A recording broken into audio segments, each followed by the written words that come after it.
So let's get started by inviting one of the founders and the chair of the board of directors to the microphone. Please welcome Ken Mendes.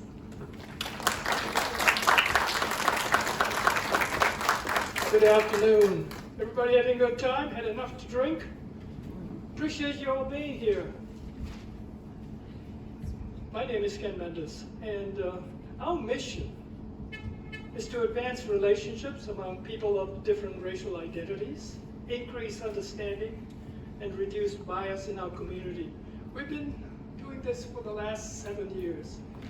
We were founded and incorporated, believe it or not, in Stratham. But we started doing a lot of work in Exeter. And I love smaller town communities, and I'll tell you a little bit more about that. Working with our schools, our community leaders, the State Department of Education and legislators, and our governor, we have petitioned him several times, and he has delivered on diversifying the Department of Education. So we're making some good progress with the people in seats of power, which is great. And one of the things we're doing also is helping to prepare our youth. Remember, from our communities where they graduate from high school, many of them go to a college or university and then into the workforce. So as David Ryan explained, we are in a kind of a bubble. And when our kids go out into the world, they meet different people. People like myself and others. And what we try to do as part of the Racial Unity team is bring the world to our children. They don't have to travel to do that. We try to bring it to them. Today I am personally delighted and humbled to stand before you and inform you that our 3rd year of hosting the Art and Poetry Challenge, despite COVID and remote learning, and teachers afraid to talk about diversity, equity, and inclusion in the schools, we have received a total of 64 submissions. This is again above our target of 50. So we are very happy that 64 of you from throughout New Hampshire entered the Art and Poetry Contest. I want to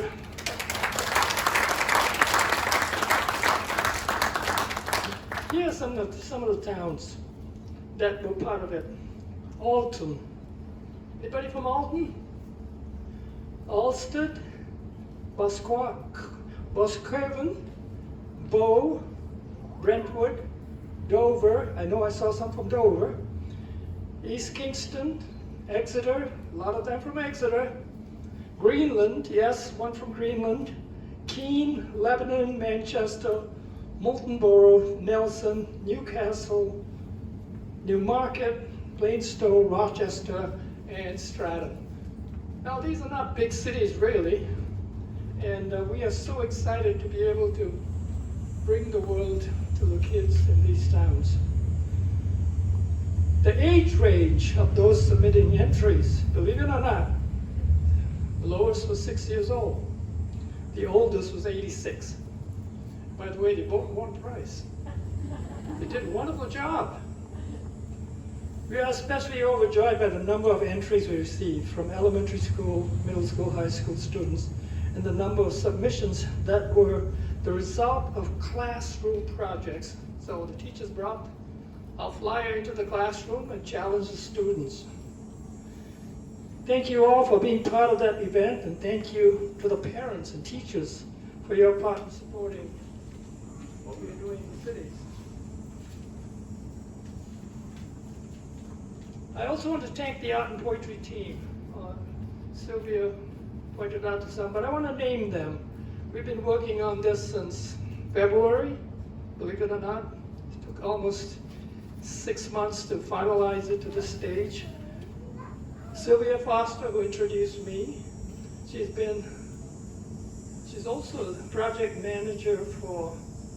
director for Arts in Action. You have to get on our website and take a look at some of the kids doing music and poetry in that. Also, Nancy Sejano, Aaron, Lucan, Mark Whitney, who couldn't be with us today, Dory Palacio, Adam Krause, who's going to be interviewing you, Renee Allen, to help set up the art in the display place, and my beloved wife, Joy Meiser-Mendes. For their time and work, all of these are volunteers, by the way. None of them get paid for anything, but they get paid by doing the work they do. So give them a big hand.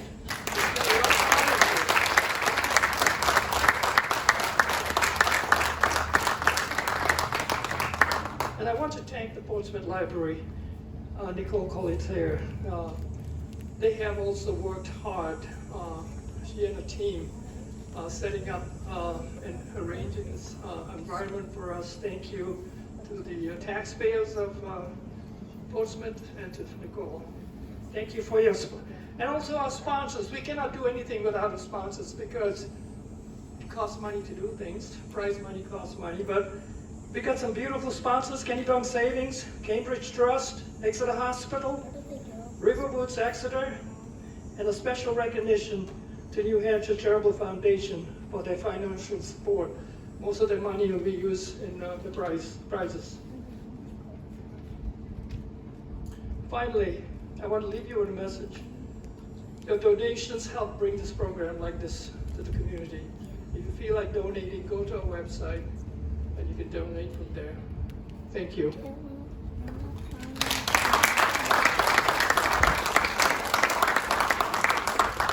I'd like to introduce Joy Meiser-Mendes. She's going to be reading Amanda Gorman's poem, The Hill We Climb.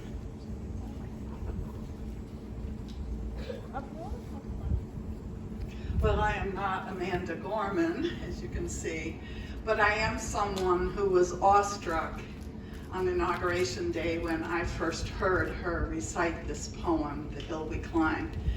And the poem commemorated the beginning of a new presidency, and a lot was pertinent to that, and it inspired a lot of people on that day.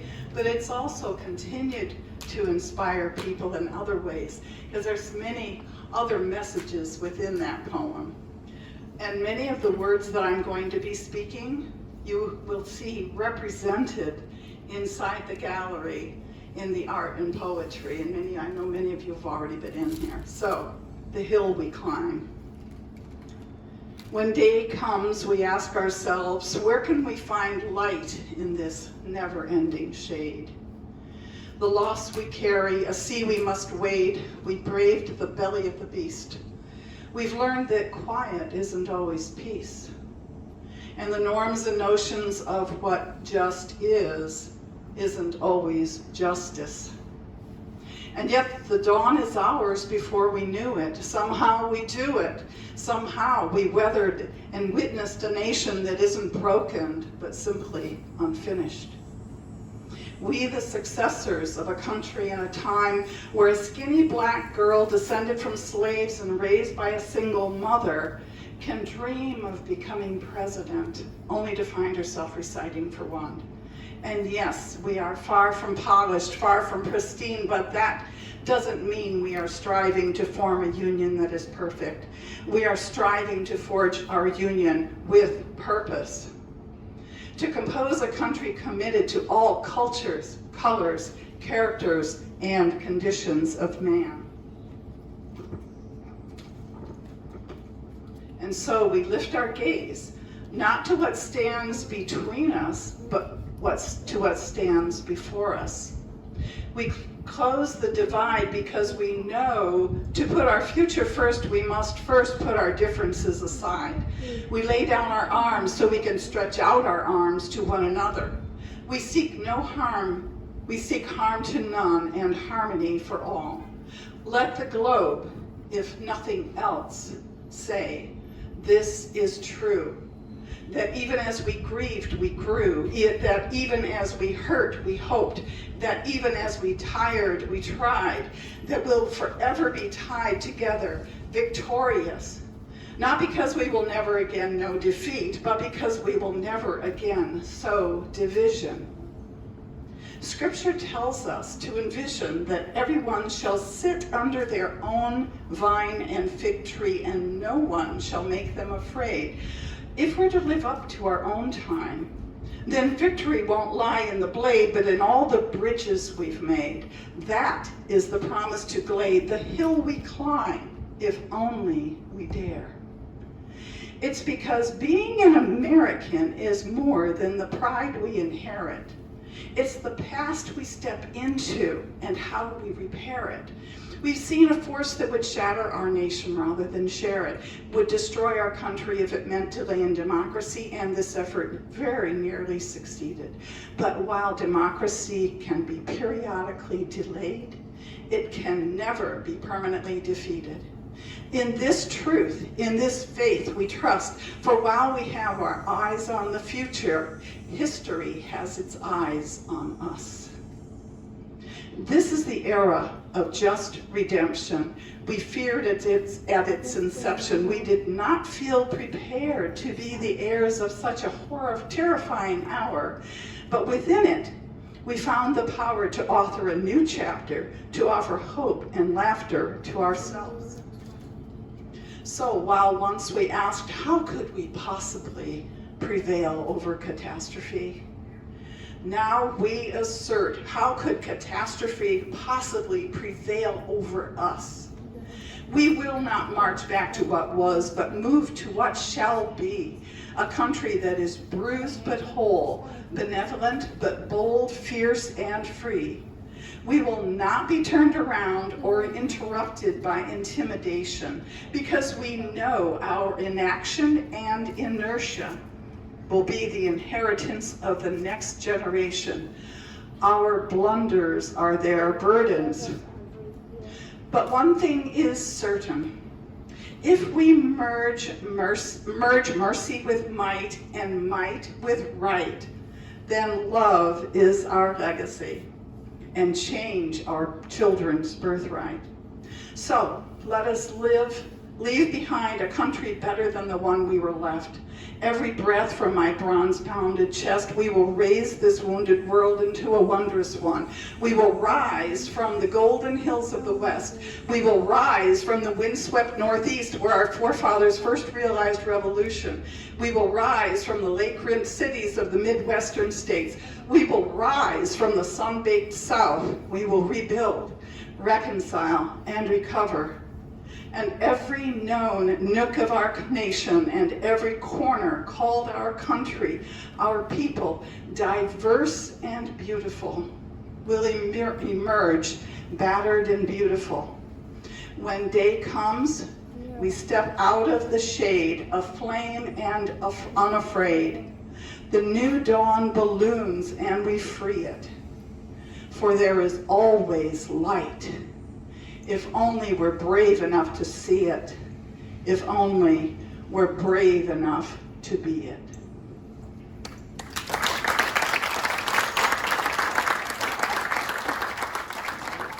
Beautiful. I would like to say thank you to the judges before we begin our awards. They were phenomenal too. They were just, there's a lot of gratitude involved in judging. They came from professional art programs, studios, independent art projects, high school teaching, college faculty teaching. And today attending is Emily Hinoff, I see, and Cindy Walton. And people who had other commitments today were Bob Moore, Richard Haynes, Courtney Marshall, Vandy Duffy, and Vicki Anderson. Thank you. Let's have a hand for our judges.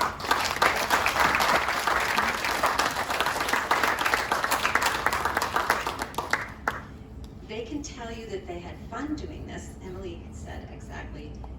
She started reading the poetry and she couldn't stop. And several of the judges thanked us for the opportunity. So I would say that you dazzled the judges. And the entire planning team was dazzled too. No wonder. What a great exhibit. I'd like to just say a few words about poetry. These words are from Joy Harjo. She's our National Poet Laureate and the first Native American one to hold that honor. She said, poetry can hold contradictions. It can hold grief that's too heavy to bear. It can hold questions usually by asking more questions. And so art does the same, holds contradictions, grief, and questions by asking more questions. So today we celebrate you, the artists and poets, who have held those questions and asked more of them in your writings, in your paintings, and your sculptures on display here. This display will travel around the state. Perhaps Ken mentioned it will be at the Department of Education in Concord. We're very excited about that. And many more public spaces. A lot of you imagined what a world or a community would look like without racism. You are culture makers. Through your creative minds, you are pushing for a better world, and we want to thank each and every one of you as artists, the parents of the artists, the guardians, the family members, the teachers and friends who supported you. Thank you all.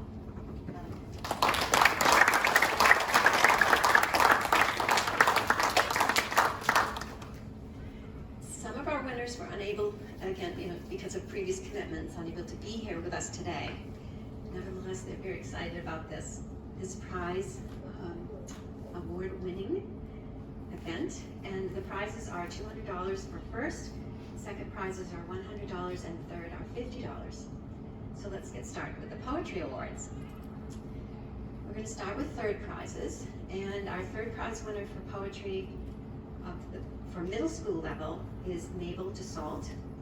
Our second prize goes to Alexis Barrett at the same Villa Middle School. And first prize goes to Abby Jarvis, who also is in Villa Middle School. So, yay middle schoolers, they came through.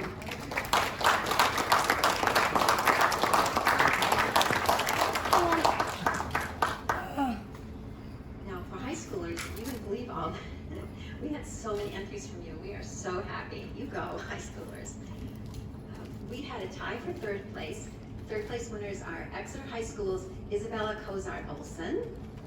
I think she might be here. Yes, you want to come forward? Thank you. Isabella will show us how this is done.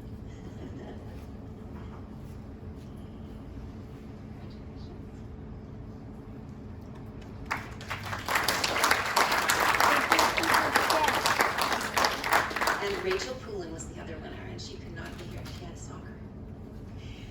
We had a tie for second place. Third, the tie for second place, Exeter High School's Annie Gorman. Yay.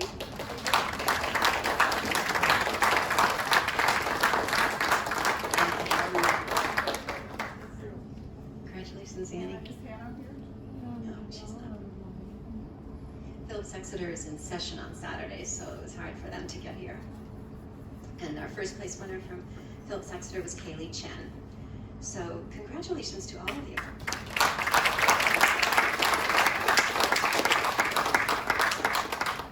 We had 3 adult level category winners, and the third place from Newmarket is Jessica Placey.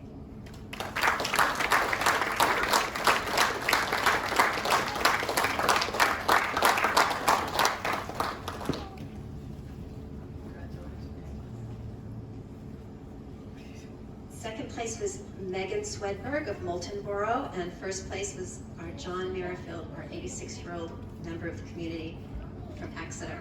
So congratulations to all of you.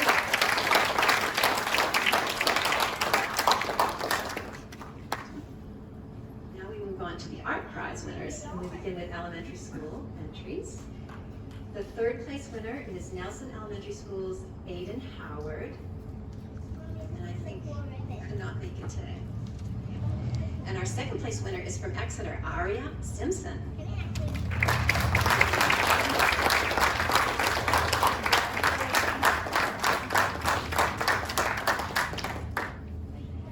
And our first prize winner is from Lincoln Street School in Exeter, Avery Holzapfel.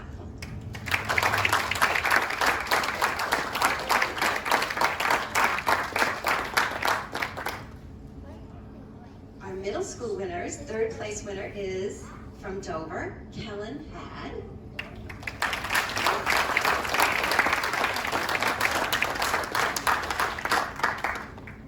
Our second is from St. Patrick's School in Exeter, Lila Holzapfel.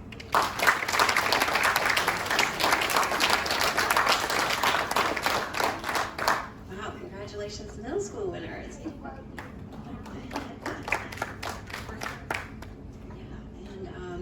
First place is from Manchester, Tora Williams. Wow,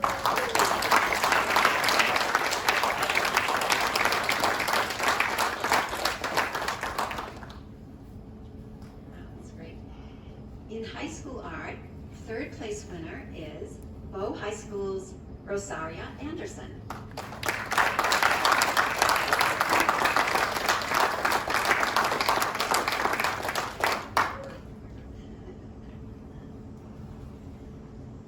Our second place winner is from Bow High School, Brady LaCourciere. Did Brady come? Oh, sorry. And our first place winner is from Newmarket, Holly Furman.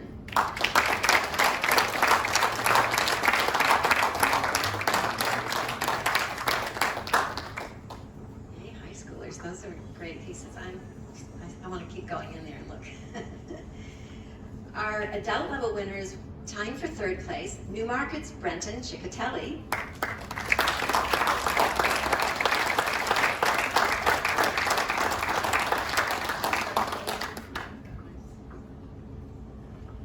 And from Boscawen, Adele Sanborn.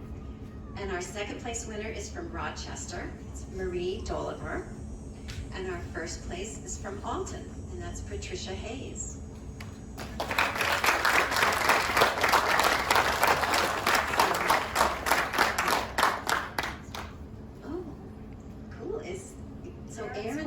Erin's mom, yay.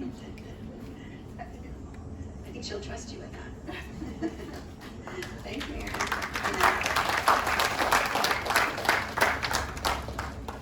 Wow, that's great. We have a really good showing for a Saturday afternoon. Yay. One last detail is to check to see if Kristen Roach is here yet. Has Kristen arrived? Because we can go to the next place in our program and come back to Kristen. She's a teacher, so I think she'll be here soon. Thank you to you all for submitting your entries. It took some courage.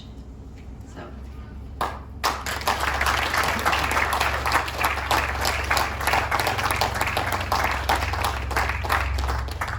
And now I invite Adam Kraus to the microphone. He's going to do our interviews and hear about how you came about with these creative expressions. Again, he's the coordinator of Extended Learning Opportunity at Exeter High School. He's a journalist, the friendly kind that brings the best out in you. And you'll have a partner in telling your story, so it doesn't get better than that. Adam Kraus. Some help, Annie. Definitely called you out. Kind of cool. I don't know if I need this. You all can do it, right? You need it. I do need it. I know a little sauce. Come on up, Annie. This is cool. I know Annie circuitously as a student, because I haven't taught you directly. She's one of our class officers at Exeter High, where I have the pleasure to work with you. And now this, so this is cool. All right, I only have 27 questions, all right? Yeah. So, now I have 13, but maybe we'll winnow them down to 3 or a few of that. Remind folks of the line that you chose from Miss Gorman's poem to launch yours. Our inaction and inheritance will be, our inaction and inertia will be the inheritance of the next generation. And why did you pick that line? It spoke to me a lot because when Amanda Gorman said the next generation, I realized that that was, me and everyone my age and the people in the schools, and just made me realize my role as someone my age, and I wanted to write based off of that. So that helped me ask the next one. Did you structure your poem as a response to that line or as an extension in hopes of inviting others to explore a new sort of idea? I would say an extension. I think that I wanted to take her ideas and kind of translate it into something that people my age would understand, because I think that the children in the classrooms right now should be learning about how to use their words to change the world, along with just the basic subjects. So I did. So on that note, Are there any lines or phrases in your poem that you want others to use as a jumping off point for their own creative expression? There was a line in the poem that said, "We begin with a blank book instead of continuing to write the world another flawed chapter." And I think that as everyone my age, we grow up, we can look at what has happened in the past, and I don't think that we should involve it in the choices that we make in the future, because I think that we all have the capability to understand what needs to be done for the world, and the past should not be relevant. It's all about what we do now. Thank you.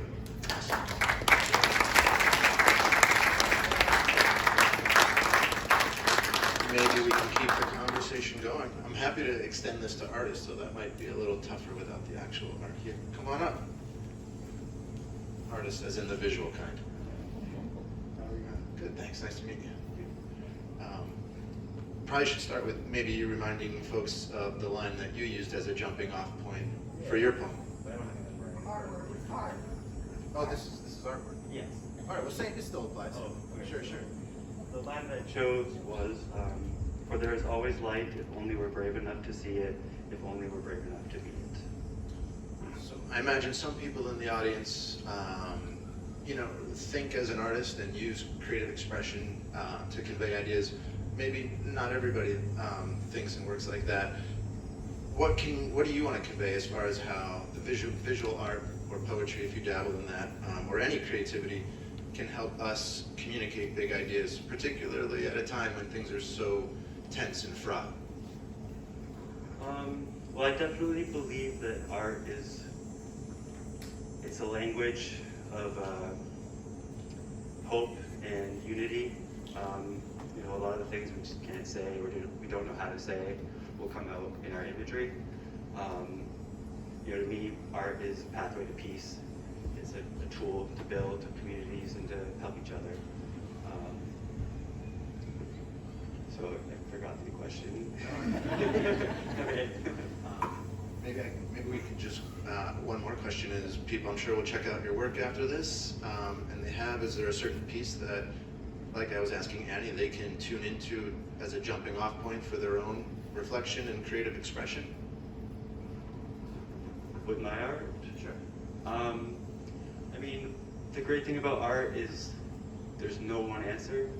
So when I was asked to write a little bit about what the piece meant to me, I didn't want to be too specific because I didn't want to give you a feeling or give you the words. I wanted you to think of your own words. I'm a little nervous. So I guess when you see my work, my explanation is kind of abstract. It's a poem in itself. So whatever you feel, whatever stems off of that for you, just go with it. And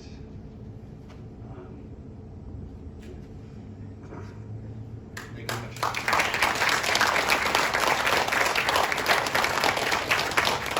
Do we have any other takers?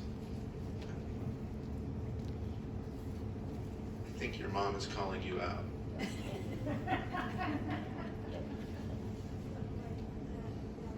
Yeah, it's pretty harmless, This is poetry, right? Or were you in the art? Okay. Give us a quick rundown of what it looked like. Of what you created. Remind us what you created.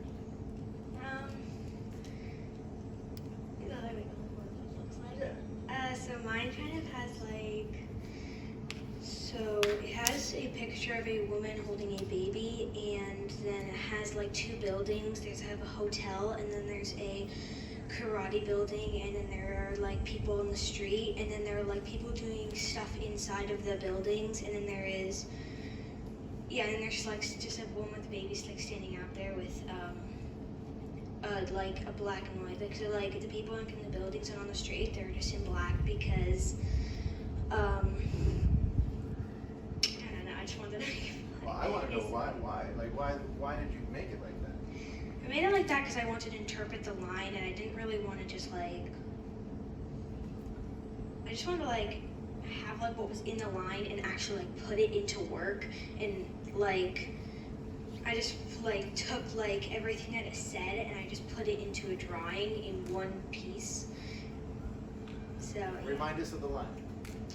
If we merge mercy with right, and if we merge mercy with might and might with right, then love becomes our legacy and will change our children's birthright. So have you ever done anything like this before? No. So what made it flow? What made it challenging? And how did you overcome that challenge? I don't really know if I had that many challenges. So what made it flow then? I don't know. All right.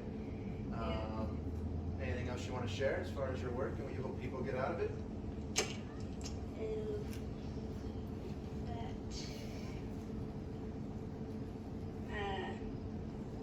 You can understand what's going on inside of it, because mine is kind of just like has a ton of stuff in it, so you kind of have to understand like what it's meaning, and I don't know. Yeah. That's awesome. Thank you.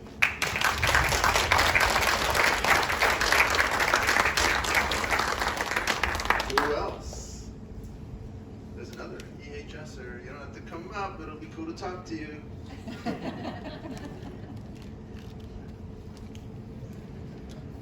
I promise I was paying attention, but poetry, right? All right. I think you laughed at me when I asked the last time. Poetry or art? I'm nervous too. All right, so remind us of your line that you jumped off of. I used the line "and quiet isn't always peace." And tell us why. Why did that jump out to you? Because I really like talking about performative activism, and I feel like that kind of connects to that in a way.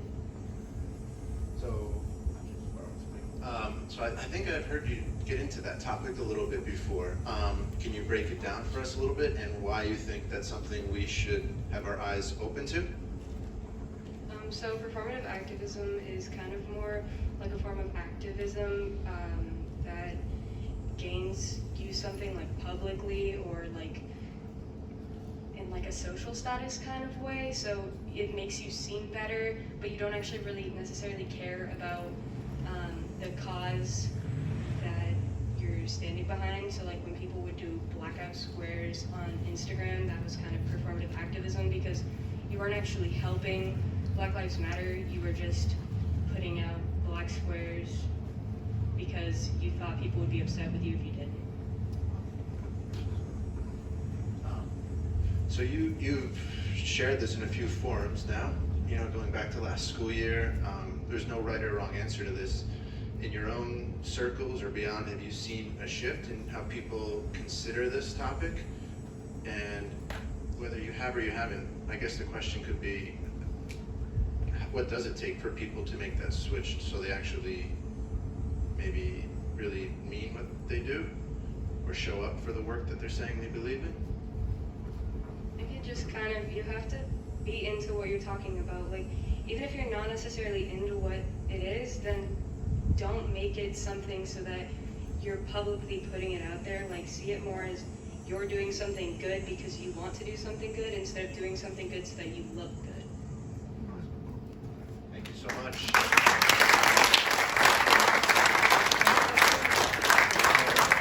Do we have anyone else? I don't know if the organizers would like this, but we could open up to audience questions too, perhaps. Remind us who you are. I'm Holly Furman, and I did an art piece. And describe it for us a little bit. I did a And single. which line? I did a single face, and within the face there were a variety of skin tones, and I picked that to go with the line, which was to compose a country committed to all colors, cultures, characters, and conditions of man. I'm kind of curious, like, how long does something like this take? And is it an easy breezy thing, or were there certain positive struggles with it? Like, can you give us a little insight into what the process was like? Yeah, so it depends on the art piece, but it can take anywhere from a couple days to a couple weeks. I usually start with brainstorming, just like the creative process, getting different ideas. It's interesting using the prompts, like with a quote, because that can kind of help form your ideas. And I just like sketched out different things that I liked, picked one, and then I just started on it.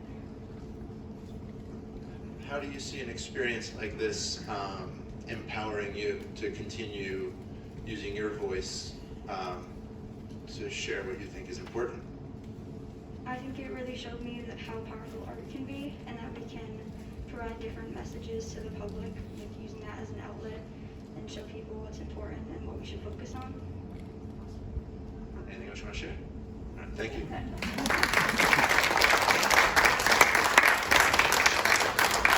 Coming up, Bart? No? All right. Anybody else? Do we have anyone else, Joy? All right. Art division? Or poetry? All right. So, describe what you created and what line you used to do so. I used the line like reach your arms out and to like put like place your like reach to one another and then like place I kind of forget the line but So, you want to say more? Right, so, All right, so reaching out, right? I think I saw that in there. Tell us more about that. Like, that's a powerful idea for people to reach out to each other, for somebody to reach out to the world, for a community to sort of reach out and connect with other communities. What mattered to you about the idea of reaching out? like I felt that like it's really important to like reach out to one another so we can reach out the world so we can change the world to like become more like reach out to one another. So what's the future hold you? Are you going to run for office? President? I don't know. Spoken like a true politician. All right, thank you.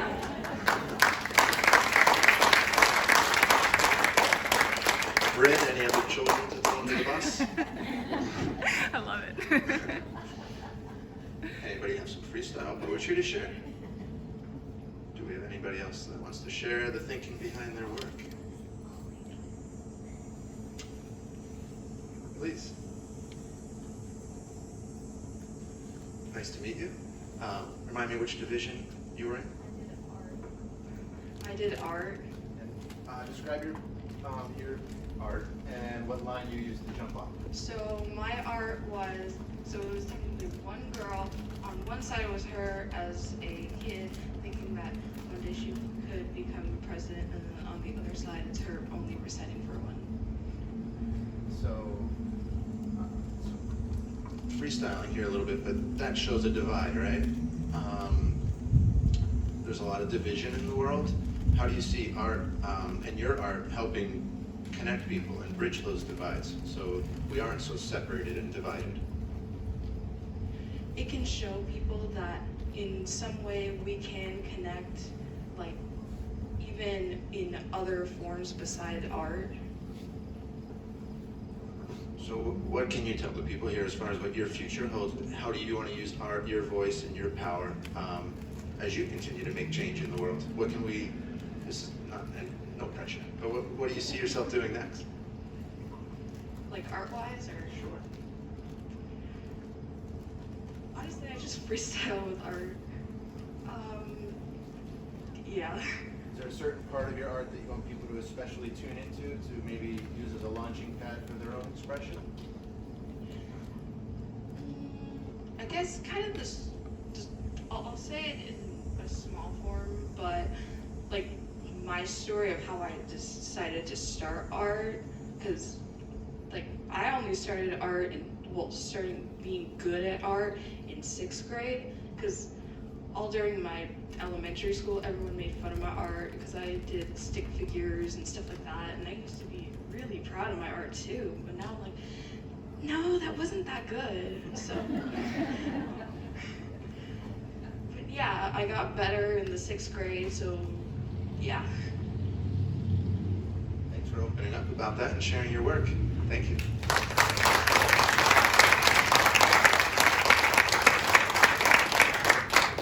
Who's next?